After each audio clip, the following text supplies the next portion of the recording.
সপ্তাহে আমরা যে উথাল পাথাল পরিস্থিতি দেখলাম তার মধ্যে নির্দিষ্টভাবে মাওবাদীদের দাপাদাপি দেখলাম। যাদবপুরে দেশদ্রোহী মাওবাদীদের গুন্ডামি রিপাবলিক বাংলা দেখলো শুধু নয়, গোটা বিশ্বকে দেখালো। এবং তারপর আমরা যেভাবে গোটা দেশ শুধু নয় বিশ্বের বিভিন্ন প্রান্ত থেকে আমাদের জন্য সলিডারিটি এবং সমর্থন পাচ্ছি, এবং তার পাশাপাশি বিভিন্ন স্তর থেকে যে দাবি উঠছে যে আউটপোস্ট, পুলিশি আউটপোস্ট যদি তৈরি করা না যায় তাহলে সেনা না আসুক। হাইকোর্টের অর্ডার, সেই অর্ডার থাকা সত্ত্বেও যদি মমতা বন্দ্যোপাধ্যায় কিছু না করেন তাহলে মমতা বন্দ্যোপাধ্যায়ের বিরুদ্ধেও কেন গ্রেপ্তারি পরোয়ানা জারি হবে না? হাইকোর্ট বা সুপ্রিম কোর্ট কেন গ্রেপ্তারি পরোয়ানা জারি করবেন না যারা আসলে মাওবাদী সমস্যা টিকিয়ে রাখতে চাইছে দেশে? নির্দিষ্টভাবে যাদবপুর বিশ্ববিদ্যালয় কোনো আইনত নিষিদ্ধ প্রান্তর নয়। যাদবপুর বিশ্ববিদ্যালয় ভারতেরই অংশ। এবং আমি আজ যখন এই নির্দিষ্ট ইন্টারভিউটি দুজন ভাইস চ্যান্সেলরের সাথে করছি, প্রাক্তন ভাইস চ্যান্সেলর অভিজিৎ বাবু আমার সঙ্গে রয়েছেন, অভিজিৎ চক্রবর্তী 2012 এবং 2013 সালে অভিজিৎ বাবু আমাদের যাদবপুর বিশ্ববিদ্যালয়ের প্রাক্তন উপাচার্য ছিলেন, এবং তার পাশাপাশি 2023 সালে বুদ্ধদেব সাউ আমাদের সঙ্গে উপস্থিত আছেন, তিনি উপাচার্য ছিলেন। দুজনের থেকেই বোঝার চেষ্টা করব, এবং এমন একটা সময় বোঝার চেষ্টা করব যখন এই সপ্তাহ পেরিয়ে গিয়ে নতুন সপ্তাহ আসবে। সোম মঙ্গলবারই আমরা হয়তো আদালতে যাদবপুরকে কেন্দ্র করে অনেকগুলো গুরুত্বপূর্ণ মামলা বা আপডেটস জানতে পারবো। আমরা এমন একটা সময় এই জবাব চায় বাংলা আজ রাত 8টায় করছি যখন হরিশ সালভে, ভারতবর্ষের শ্রেষ্ঠতম আইনি বিশেষজ্ঞ আইনজ্ঞ, তিনি রিপাবলিক বাংলায় বসে রিপাবলিক বাংলা কি কি আইনি পরামর্শ নিতে পারে এবং কি কি আইনি পথ অবলম্বন করতে পারে সেটা শুধু জানালেন না, মাও বা এই আরবান নকশালদের বিরুদ্ধে কি করে আইনি বা সাংবিধানিকভাবে আমরা লড়াইটা করতে পারি সেটাও বললেন। এবং তার পাশাপাশি খুব নির্দিষ্টভাবে 3টে জিনিস বললেন, সেটা এই মুহূর্তে আমি শোনাতে চাই। প্রথমেই আমি আপনাদেরকে শোনাতে চাই যেখানে হরিশ সালভেকে আমি প্রশ্ন করেছিলাম, হরিশ সালভে যেভাবে মমতা বন্দ্যোপাধ্যায় এই একের পর এক নির্দেশ অমান্য করছেন। প্রথমত মমতা বন্দ্যোপাধ্যায় জানতেন 2014 সালেই বলা হয়েছে পুলিশ আউটপোস্টের কথা, আইডি কার্ড ব্যবহারের কথা, সিসিটিভির কথা। 2024 সালে এমনকি বিনীত গোয়েল, তার বিরুদ্ধে আদালত অবমাননার যে খাড়া, সেই খাড়া নেমে আসে। তারপরেও মমতা বন্দ্যোপাধ্যায়ের মধ্যে একটা প্রবণতা আছে। হরিশ সালভে এটা নিয়ে ঠিক কি বলেছিলেন প্রথমে শুনবো। মমতা ব্যানার্জি বা তার যে মিনিস্টার্স আছে তারা কেন, তাদের এগেনস্টে কেন মামলা করা যাবে না বা তারা অ্যারেস্ট হবে না কেন? কারণ কি ক্লিয়ারলি তারা যাদবপুর ইউনিভার্সিটিকে এরমভাবে ছেড়ে রেখেছে। They are not abiding by the court orders or no from 2014. No, today, this is, I call it, in current terminology, I call it the Trump syndrome. If the courts decide against you, start challenging the courts. It's very clear from more than one occasion that the West Bengal government is very truculent when it comes to court orders. They get very petulant. They get upset when the court pulls them up. এবং ঠিক সেই জায়গা থেকে আমি নির্দিষ্টভাবে যে দুজনের কাছে প্রশ্নগুলো রাখবো, আমি প্রথমে বুদ্ধদেববাবু আপনার অনুমতি নিয়েই অভিজিৎ বাবুর থেকে আমি কয়েকটা নির্দিষ্ট বিষয় জানতে চাই। হরিশ সালভেও যে কথাটা বলছিলেন কাল এবং আজ আমরা সারাদিন ধরে যে ডেভেলপমেন্টগুলো দেখলাম, খুব নির্দিষ্টভাবে যে ডিরেকশন, 5টা ডিরেকশন ছিল অভিজিৎবাবু আপনার সময়, হোক কলরবের সময়। এক, বিশ্ববিদ্যালয় ক্যাম্পাসে প্রয়োজনীয় প্রবেশদ্বারগুলোতে একটি পুলিশ ফাঁড়ি স্থাপন করা হবে যাতে কোনো অপ্রত্যাশিত ঘটনা ঘটলে পুলিশ কর্মীরা তা প্রতিহত করতে পারে। 2, বিশ্ববিদ্যালয়ের ক্যাম্পাসে প্রবেশে শুধুমাত্র পরিচয়পত্রধারীদের জন্য সীমাবদ্ধ থাকবে, অর্থাৎ আইডি কার্ড। 3, যদি কোনো ছাত্র আন্দোলন করতে হয় তবে তারা বিশ্ববিদ্যালয়ের নির্দিষ্ট স্থানে তা করতে স্বাধীনভাবে করতে পারবে যাতে ক্লাসের পরিচালনায় কোনো ব্যাঘাত না ঘটে। 4, যদি কোনো বহিরাগত বিশ্ববিদ্যালয় পরিদর্শন করতে চায় তবে বিশ্ববিদ্যালয়ের প্রবেশদ্বারে একটি ডেস্ক থাকবে যারা সম্ভাব্য পরিদর্শনের বিবরণ যাচাই করে তাকে পাস ইস্যু করবে। এবং 5, প্রয়োজনে পরিস্থিতি নিয়ন্ত্রণে রাজ্য প্রয়োজনীয় পুলিশ কর্মী মোতায়েন করার জন্য নির্দেশ দেবে। এগুলো সমস্ত কিছু আপনি যখন ভাইস চ্যান্সেলর ছিলেন তখন ছিল, কিন্তু তারপরে যা অবস্থা তা একেবারে উল্টো। তো আমি হাইকোর্টের এই ইন্টারিম অর্ডারগুলো পাওয়া মাত্রই ইমপ্লিমেন্ট করা শুরু করেছিলাম। তারপরে অবশ্য অল্প দিনের মধ্যেই আমাকে সরে যেতে হয়, কিন্তু আমার কাছে খুব আশ্চর্য লেগেছে যে আমার পরবর্তী সময়ে যারা এই কর্তৃপক্ষ হয়েছেন বা ইউনিভার্সিটির দায়িত্বে এসছেন তারা এই ব্যাপারগুলোকে করার চেষ্টা করেননি এবং সিসিটিভি যেগুলো আমি লাগিয়েছিলাম সেই সিসিটিভিগুলো তারা খুলে ফেলেছিলেন।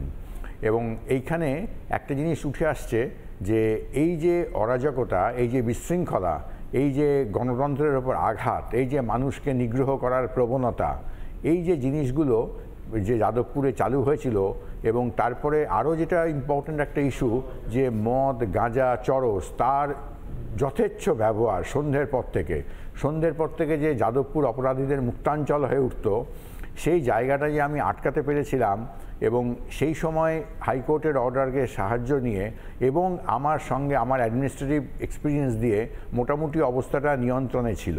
সুতরাং সেই জায়গাটাকে যদি পরবর্তী সময়ে কর্তৃপক্ষ মেনে চলতেন তাহলে আজকে এই অবস্থা দেখতে হতো না। আমি আবার নির্দিষ্টভাবে যারা দর্শক রয়েছেন তাদের একবার বলে দেব, আপনি যে জিনিসগুলো ইমপ্লিমেন্ট করার কথা বলেছিলেন, যেটা ইমপ্লিমেন্ট করা যেত হয়তো যদি রাজ্য সরকার, পুলিশ তারা সহায়তা করত। আমি ঠিক সেই প্রশ্নটাই বারবার করছি যে মমতা বন্দ্যোপাধ্যায় আসলে চান না যাদবপুরের এই সমস্যাগুলো মেটাতে। কেন বলছি? অভিজিৎবাবু যে সময় উপাচার্য ছিলেন সেই সময় ঠিক কি কি ডিরেক্টিভ ছিল, অর্থাৎ হাইকোর্টের থেকে নির্দেশগুলো কি কি ছিল আমি ফুল ফ্রেমে একবার দেখানোর জন্য বলবো। বিশ্ববিদ্যালয় ক্যাম্পাসে প্রয়োজনীয় প্রবেশদ্বারগুলিতে একটি পুলিশ ফাঁড়ি স্থাপন করা হবে। 2 নম্বর ছিল বিশ্ববিদ্যালয় ক্যাম্পাসে প্রবেশ শুধুমাত্র পরিচয়পত্রধারীদের জন্য সীমাবদ্ধ থাকবে, অর্থাৎ আইডি কার্ড যার কাছে আছে তার প্রবেশ ক্যাম্পাসে থাকবে। ক্যাম্পাসের ছাত্র, শিক্ষক, কর্মীদের জন্য আই কার্ড থাকবে। 3 নম্বর যেটা ছিল, যদি কোনো ছাত্র আন্দোলন করতে হয় তবে তারা বিশ্ববিদ্যালয়ে নির্দিষ্ট স্থানে ছাত্র আন্দোলন করবে, ক্লাসকে ভণ্ডুল করে ছাত্র আন্দোলন করা যাবে না। 4 নম্বর ছিল, যদি কোনো বহিরাগত বিশ্ববিদ্যালয় পরিদর্শন করতে আসতেই পারে, আমাদের রিপাবলিকের অফিসেও অনেকে আছেন যারা দেখতে আসেন, সেরকম যাদবপুর বিশ্ববিদ্যালয়ে দেখতেই পারেন, কিন্তু একটা ডেস্ক থাকবে যেখান থেকে নির্দিষ্টভাবে এই কাজগুলো পরিচালন করা হবে এবং তাদেরকে একটা ডে পাস ইস্যু করা হবে। বিদেশের বহু বিশ্ববিদ্যালয় এটা হয়, অক্সফোর্ড, কেমব্রিজ, অনেকেই ঘুরতে যান ট্যুরিস্টরা। এবং 5 নম্বর যেটা, প্রয়োজনে পরিস্থিতি নিয়ন্ত্রণে পুলিশ কর্মী মোতায়েনের নির্দেশ। যখনই কোনো ল অ্যান্ড অর্ডার সিচুয়েশনের মতন হবে পুলিশ ডিরেক্টলি চলে আসবে। এইগুলো হয়নি এবং এটা একটা চেষ্টা চালানো হয়েছিল কিসের জন্য? এবং ঠিক সেই জায়গা থেকে আমাদের একটা ছোট্ট প্রতিবেদন, 110 সেকেন্ডের যে প্রতিবেদন, সেই প্রতিবেদনটা আপনাদের দেখাবো। একটাই প্রশ্ন করব, মুখ্যমন্ত্রী মমতা বন্দ্যোপাধ্যায় আসলে চান, যেটা হরিশ সালভে বলেছেন, খুব গুরুত্বপূর্ণ পয়েন্ট, কংগ্রেস যেভাবে ভিন্ডেরওয়ালা বা খালিস্তানিদেরকে নিজেরা তৈরি করে পরে তার ফল ভোগ করেছিল, ফ্র্যাঙ্কেনস্টাইন হয়েছিল, মমতা বন্দ্যোপাধ্যায় এই মাওবাদীদেরকে, কিষাণজিদেরকে, ছত্রধর মাহাতোদেরকে নিজেরা তৈরি করেছেন, লালন পালন করেছেন এবং এখনও এই রিজার্ভ পলিটিক্যাল ফোর্সটাকে রেখে দিতে চান মমতা বন্দ্যোপাধ্যায় নিজের ভোটের স্বার্থে এবং এর ফল মমতা বন্দ্যোপাধ্যায় ভাগ করবেন। মমতা বন্দ্যোপাধ্যায় আসলে নিজেই দায়ী, মাওবাদীদের থেকেও বেশি দায়ী এবং মমতা বন্দ্যোপাধ্যায়ের বিরুদ্ধেও হয়তো গ্রেপ্তারি পরোয়ানা জারি হতে পারে, কারণ দেশ বাঁচবে না যদি এই মাওবাদীরা বেঁচে থাকে এবং তারা নিজেদের মতন যা ইচ্ছা করার চেষ্টা করে। একটা প্রতিবেদন এবং তারপর আমি বুদ্ধদেব সাউয়ের কাছে কি কন্ডিশন যাদবপুরের সেটা বোঝার জন্য আসবো।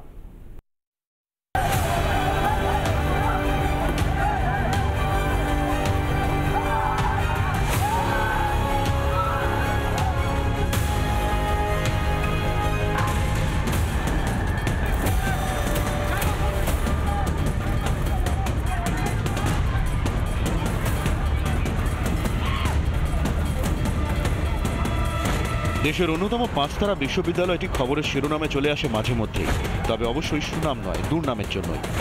র্যাগিংয়ে ছাত্রমৃত্যু থেকে শহুরে নকশালের দেশদ্রোহিতা, কিছুই বাদ নেই যাদবপুর বিশ্ববিদ্যালয়।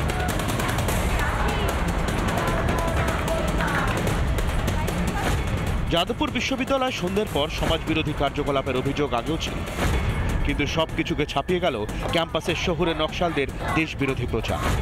ইন্দ্রানুজ রায়ের একের পর এক দেশবিরোধী ফেসবুক পোস্ট, ক্যাম্পাসে আজাদ কাশ্মীর স্লোগান, সব থেকে বড় কথা ক্যাম্পাসের দেওয়ালে দেশবিরোধী স্লোগান নিয়ে কোনো মাথা ব্যথাই নেই বিশ্ববিদ্যালয় কর্তৃপক্ষের। আর চোখে চোখ রেখে প্রশ্ন করায় রিপাবলিক বাংলার সাংবাদিকদের আটকে রেখে মারধর করল যাদবপুরের গুন্ডা বাহিনী।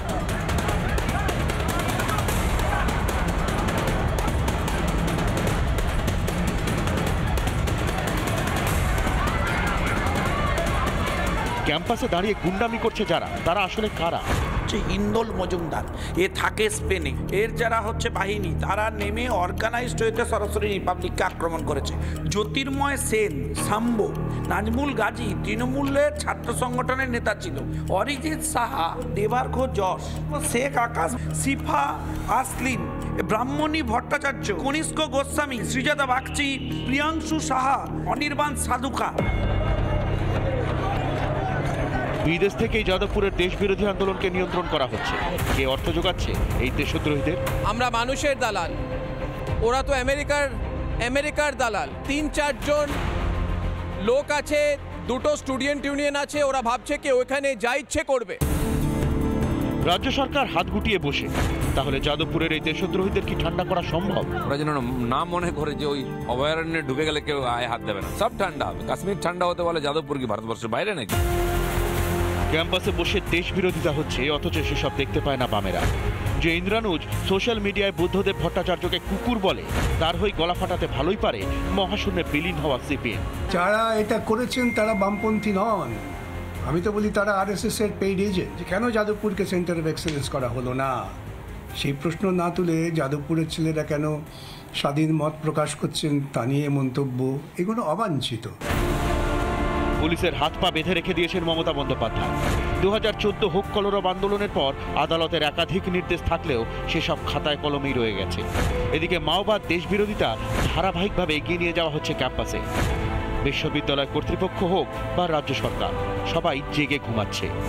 এই বিষবৃক্ষকে উপড়ে ফেলা হবে কতদিনে? জবাব চায় বাংলা। নানা ধরনের কন্টেন্ট দেখার জন্য লাইক করুন, শেয়ার করুন আমাদের ফেসবুক পেজ, সাবস্ক্রাইব করুন আমাদের ইউটিউব চ্যানেল।